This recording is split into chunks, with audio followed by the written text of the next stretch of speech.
Сәлеметсіздер ме, құрметті ұстаздар? Қазіргі уақытта жиі қойылатын сұрақтардың бірі ұстаздың еңбек ақысы қалай есептелінеді? Сол себептен Жамбыл облысы білім және ғылым қызметкерлері жергілікті кәсіподағының заң бөлімінің маманы ретінде мен Жолшыбекова Алия сіздерге мемлекеттік білім беру ұйымы мектеп мұғалімінің еңбек ақысын есептеуді түсіндіремін. Ең бірінші, еңбек ақы есептеу үшін бізге қажетті нормативті құқықтық актілерді анықтап алайық.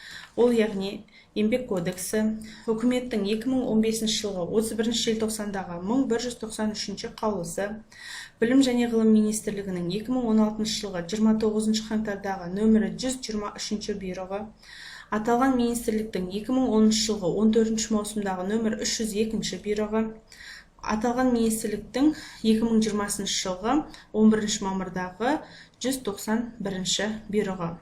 Бұл бұйрықтарды сіздер өздеріңізге ыңғайлы тілде adletzan.kz сайтынан анықтап көрсеңіздер болады. Келесі кезекте біз ең бірінші жаңағы білім және ғылым министрлігінің 123 бұйрығын ашамыз. Яғни білім саласындағы азаматтық қызметшілердің тізілімі. Бұл бұйрықта 4 блокқа бөлінген. А блогы басқарушы персонал, Б блогы негізгі, С блогы әкімшілік, Д блогы қосалқы персонал деп. Мұғалімдерді біз Б блогынан таба аламыз. Яғни Б блогы бізде В2 буынын ашып қарасақ 4 сатыға бөлінген. Мұнда ең бірінші сатысында жоғарғы білімді жоғарғы санатты мамандар, екінші сатысында жоғарғы білімді бірінші санатты, үшінші сатысында жоғарғы білімді екінші санатты, төртінші сатысында жоғарғы білімді санаты жоқ мұғалімдер. Мұнда мектепке дейінгі, бастауыш, негізгі орта, жалпы орта, арнайы түзету, мамандандырылған білім беру ұйымдарының мұғалімдері, сонымен бірге мұғалім дефектолог, оның ішінде олигофренопедагог, сурдопедагог, тифлопедагог, мұғалім логопед, бастапқы әскери даярлықты ұйымдастырушы оқытушы, өндірістік оқыту шебері, сонымен қатар бастауыш, негізгі орта, жалпы орта білім беретін ұйымдардың педагог, психологы қызметкерлері осы Б2 буынына енгізілген. Келесі кезекте Б3 буынын қарасақ, мұнда да 4 сатыға бөлінген. Жоғарғы білімді тиісті санатына сәйкес әр сатыға бөлінген. Мұнда тәрбиеші, әдіскер, педагог ұйымдастырушы, қосымша білім беру педагог, әлеуметтік педагог сынды мұғалімдер осы Б3 буынында. Және де Б4 буыны бар, онда орта арнаулы білімі бар педагогтар тиісті санатына сәйкес, онда да 4 сатыға бөлінген. Сол 4 сатысынан анықтауға болады. Келесі кезекте 1193 қаулыны ашамыз. Мысалға біз жоғарғы білімді жоғарғы санатты мұғалімді аларық. Мысалға Б2-1. Егер ол қызметкердің еңбек өтілі мысалға 11 жыл болса, яғни 5-0,8 деген коэффициент есептеу үшін анықталады. Сонымен бірге 2020 жылдың 28 қаңтарында үкіметтің қаулысына өзгеріс енген болатын. Яғни білім беру ұйымдарының педагогтарының лауазымдық жалақысы түзету коэффициентін қолдану арқылы анықталады. Ол 2020 жылдың 1 қаңтарынан бастап 1,25 мөлшерін құрайды. Сонымен бірге осы үкіметтің қаулысының 4-ші қосымшасын ашатын болсақ, бұл жақта білім беру ұйымдарындағы еңбек жағдайлары үшін қосымша ақылар қарастырылған. Мысалға, мұғалімдерге сынып жетекшілігі, дәптер тексеру, мысалға, оқу кабинеттерін меңгергені үшін тағы да басқа қосымша ақылардың мөлшері осы 4-ші қосымшада анықталған. Сонымен бірге 2020 жылдан бастап тәлімгерлік үшін, магистр дәрежесі үшін, яғни ғылыми педагогикалық бағыты бойынша магистр дәрежесі үшін қосымша ақылар қарастырылған. Келесі кезекте осы 4-ші қосымшаны ашып қарасаңыздар, мұнда үлкен таблица түрінде болады. Яғни қосымша ақылардың мөлшері базалық лауазымдық жалақыдан немесе лауазымдық жалақыдан деп анықталады. Сонымен бірге осы 2020 жылдың 1 қыркүйегінен бастап сынып жетекшілігі, дәптер жазба жұмыстарын тексергені үшін қосымша ақылардың мөлшері артатын болады. Енді мұғалімнің еңбек ақысын есептеуге көшейік. Бұл жерде біз бір нақты параметрді алып көрдік. Мысалға, жоғарғы білімді физика пәнінің мұғалімі педагог зерттеуші. Ауылды жерде жұмыс жасайды. 9-шы сынып жетекшісі, 25 сағат апталық кабинет меңгерушісі бар, 20 сағат обновленкасы бар. Сонымен қатар физика мамандығы бойынша ғылыми педагогикалық магистрі бар. Еңбек өтілі 11 жылдан астам.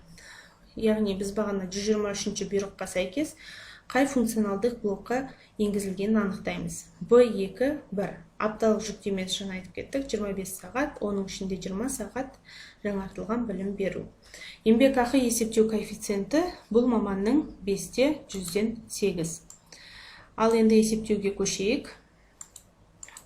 Базалық лауазымдық жалақы бізде бүгінгі күнде 17.697 теңгені құрайды. Осы базалық лауазымдық жалақыны тиісті коэффициентіне көбейтеміз. Сонда бізде 89.901 шықты.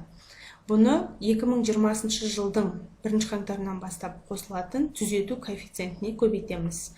112.376 теңге. Енді кезекте педагог мәртебесі туралы заңда мұғалімнің нормативтік жүктемесі 18 сағат деп белгіленген.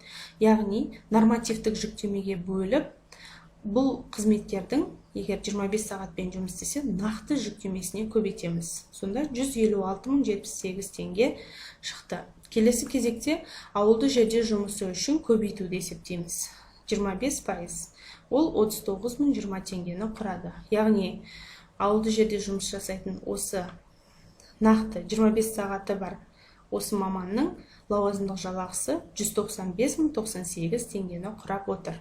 Енді кезекте мемлекеттік мекемелер мен қазыналық кәсіпорындардың қызметкерлеріне ерекше еңбек жағдайы үшін төленетін лауазымдық жалақының 10% үстемақысы бар. Бұл үстемақының мөлшері 19.510 теңгені құрап отыр. Педагог зерттеуші педагогикалық шеберлігі үшін лауазымдық жалақыдан 40% қосымша ақы. Яғни 195.098 теңгенің 40% бізде 78.039 теңгені құрап тұр. Обновленкасы үшін қосымша ақысы. Мен жаңа айтып кеттім, бұл қызметтер 20 сағат обновленкасы бар. Яғни 20 сағат обновленка болса, онда 46.823 теңге шығып тұр. Яғни біз 20 сағат обновленканы есептеу үшін бұл қызметтердің 20 сағаттың лауазымдық жалақысын бірінші анықтап алдық. Ол 156.078 теңге болды. Оның 30% 46.823 теңге. Енді дәптер тексергені үшін ол базалық лауазымдық жалақыдан есептелінетін қосымша ақы. 20% болса, 3.539 теңге болса, бұны да нормативтік жүктемеге бөліп, нақты жүктемеге көбейтеді. Сонда 4.916 теңгені құрап тұр. Сынып жетекшілігі үшін қосымша ақы. Бұл да базалық лауазымдық жалақыдан есептелінеді 30%. Яғни бұл қосымша ақы сыныпта 15 баладан жоғары болған жағдайда толық төленеді. Келесі кезекте кабинет меңгергені үшін 20%, бұл базалық лауазымдық жалақының 20%, 3.539 теңгені құрап тұр. Сонымен қатар ғылыми педагогикалық бағыт бойынша магистр дәрежесі үшін қосымша ақы. Бұл республикалық бюджет туралы заңда белгіленген тиісті қаржы жылының қолданыста болатын айлық есептік көрсеткішінің 10 еселенген мөлшері. Яғни 2020 жылдың 1 қаңтарынан бастап бізде айлық есептік көрсеткіш 2651 теңге болған. Оның 10 есе мөлшері 26500 болған. Яғни қаңтар айынан бастап наурыз ай аралығында магистр дәрежесі үшін қосымша ақының мөлшері 26510 теңге болған. 2020 жылдың 1 сәуірінен бастап айлық есептік көрсеткіштің мөлшері өзгерген болатын. Ол 2778 теңге болды. Яғни 10 еселенгенде 27780 теңгені құрап отыр. Енді кезекте барлық есептелген сомасын қарайық. Яғни лауазымдық жалақысы 195.098, 19.510 теңге, ерекше жағдай үшін 10%, педагогикалық шеберлігі үшін яғни жаңартылған білім мазмұны үшін мынау бізде дәптер тексергені, сынып жетекшілігі, кабинеті және де мынау бізде магистр дәрежесі үшін. Барлық есептелген сома бұл маманға 381.014 теңге. Яғни бұл есептелген сомасы. Келесі кезекте біз заң талаптарына сәйкес ұстайтын сомаларды есептейміз. Зейнетақы жарнасы бізде зейнетақымен қамсыздандыру туралы заңының 25 тармағына сәйкес 10%-ды құрайды. Яғни 38.101 теңге болып тұр. Келесі кезекте жеке табыс салығы. Жеке табыс салығы барлық есептелген сомасынан зейнетақы жарнасының мөлшері алынып тасталынады. Сонымен қатар стандартты шегерім бар. 42.500 теңге салық кодексінің 346 бабына сәйкес алынып тасталғаннан кейінгі соманың 10%-ы бұл қызметкердің жеке табыс салығы. Бұл жағдайда ол 30.041 теңгені құрап тұр. Сонымен қатар 2020 жылдың 1 қаңтарынан бастап қызметкерлердің еңбек ақыларынан міндетті әлеуметтік медициналық сақтандыру бойынша жарнасы ұсталынатын болады. Ол барлық табысының 1% болып тұр. Яғни бұл жағдайда ол 3810 теңгені құрап тұр.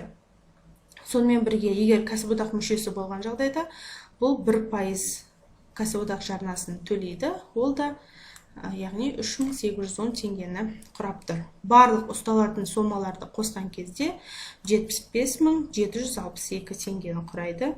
Яғни барлық есептелген сомасы 381.014 болса, 75.762 теңге ұсталынып, 305.251 теңге қызметкердің еңбек ақысы, яғни қолға алатын еңбек ақысы осылай есептелінеді. Сонымен қатар соңғы кездерде жиі қойылып жатқан сұрақ, ол сауықтыруға арналған жәрдемақы қалай есептелінеді. Нақты осы мен жаңа еңбек ақысын есептеген примерді сіздерге алып отырмын.